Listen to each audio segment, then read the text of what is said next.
السلام علیکم۔ آپ کو پتہ ہے کہ نماز کے بارے میں جو ہم اپنی حدیثیں پڑھ رہے ہیں اسی کو سکون وقار جو ہے کیا اس کی فضیلت اس کے بارے میں اسی کو کنٹینیو کریں گے۔ آج کی ہماری حدیثی کے حضرت ابو ہریرہ رضی اللہ تعالیٰ عنہ بیان کرتے ہیں کہ رسول خدا صلی اللہ علیہ وسلم مسجد میں داخل ہوئے، پھر کوئی اور شخص بھی داخل ہوا اور اس نے نماز پڑھی، پھر رسول خدا صلی اللہ علیہ وسلم کو سلام کیا، صلی اللہ علیہ وسلم نے سلام کا جواب دیا اور فرمایا کہ واپس جاؤ، نماز پڑھ، کیونکہ تو نے نماز نہیں پڑھی۔ اس پر وہ شخص واپس گیا، نماز پڑھی جیسے کہ پہلی بار پڑھی تھی، پھر آیا تو حضور صلی اللہ علیہ وسلم کو سلام کیا، پھر آپ صلی اللہ علیہ وسلم نے پھر فرمایا کہ واپس لوٹ جا اور نماز پڑھ، کیونکہ تو نے نماز نہیں پڑھی۔ اس طرح 3 مرتبہ ہوا۔ اس پر بولا کہ اس ہستی کی قسم جس نے آپ صلی اللہ علیہ وسلم کو حق کے ساتھ بھیجا ہے، میں اس سے بہتر نماز ادا نہیں کر سکتا، آپ صلی اللہ علیہ وسلم مجھے سکھا دیجیے۔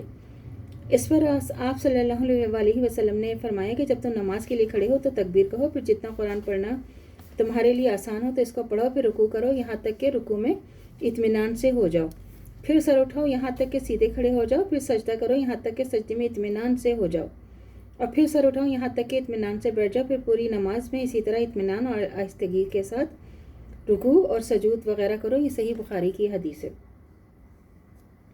حضرت ابن عباس رضی اللہ تعالیٰ عنہ بیان کرتے ہیں کہ رسول خدا صلی اللہ علیہ وسلم کو حکم دیا گیا کہ 7 اعضاء پر سجدہ کریں، نماز کے دوران نہ بالوں کو سمیٹیں نہ کپڑوں کو۔ وہ 7 اعضاء یہ ہیں کہ پیشانی، دونوں ہاتھ، دونوں گھٹنے اور دونوں پاؤں وغیرہ۔ صحیح بخاری کی حدیث ہے۔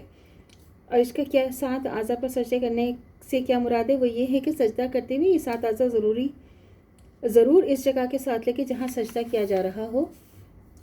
تو حضرت انس رضی اللہ تعالیٰ عنہ بیان کرتے ہیں کہ رسول خدا صلی اللہ علیہ وسلم نے فرمایا کہ جب تم رکوع سجود کرو تو پورا رکوع اور پورا سجود کرو۔ یہ صحیح نسائی کی حدیث ہے۔ اور پورا رکوع کرنے کا مطلب ہے کہ ٹھیک طریقے سے جھکو۔ پورا سجدہ کرنے کا مطلب یہ ہے کہ پیشانی دوسرے وہ اعضاء جنہیں سجدہ کرتے ہوئے سجدہ گاہ کے ساتھ لگنا چاہیے پوری ساتھ لگیں۔ حضرت نعمان رضی اللہ تعالیٰ عنہ بن مرہ بیان کرتے ہیں کہ شراب اور چوری اور بدکاری کا حکم نازل ہونے سے پہلے ایک دن رسول خدا صلی اللہ علیہ وسلم نے صحابہ رضی اللہ تعالیٰ عنہ سے فرمایا کہ شراب پینے والے، چوری کرنے والے، بدکاری کرنے والے کے بارے میں تمہاری کیا رائے ہے؟ صحابہ رضی اللہ تعالیٰ نے عرض کیا خدا اور اس کا رسول صلی اللہ علیہ وسلم بہتر جانتے ہیں۔ اس پر آپ صلی اللہ علیہ وسلم نے فرمایا کہ یہ فحش باتیں ہیں، ان کے باعث سزا ملتی ہے۔ فرمایا کہ بدترین چوری شخص کی ہے جو اپنی نماز چرائے۔ صحابہ رضی اللہ تعالیٰ عنہ نے عرض کیا کہ یا رسول اللہ صلی اللہ علیہ وسلم نماز کوئی کیسے چرا سکتا ہے؟ آپ صلی اللہ علیہ وسلم نے فرمایا کہ اس طرح وہ اپنے رکوع کو مکمل کرتا ہے نہ اپنے سجدے کو، یہ معطا ہے۔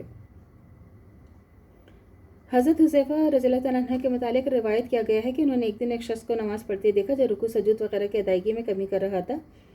حضرت حذیفہ رضی اللہ تعالیٰ نے اس سے فرمایا تم کب سے ایسی نماز پڑھ رہے ہو؟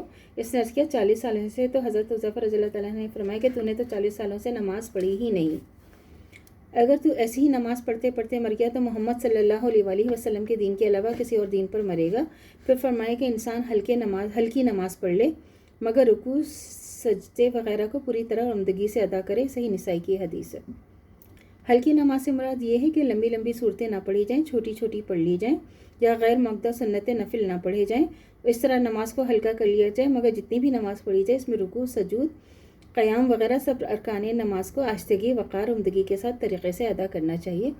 تو یہ تھی ہماری آج کی حدیث۔ اللہ تعالیٰ سے دعا کرنا چاہیے کہ ہمارا ایمان مرتے دم تک قائم و دائم رہے، خاتمہ بالخیر ایمان پر ہو۔ اجازت دیجیے، اللہ حافظ۔ میرے چینل کو لائک کیجیے، شیئر کیجیے، سبسکرائب کیجیے۔ شکریہ۔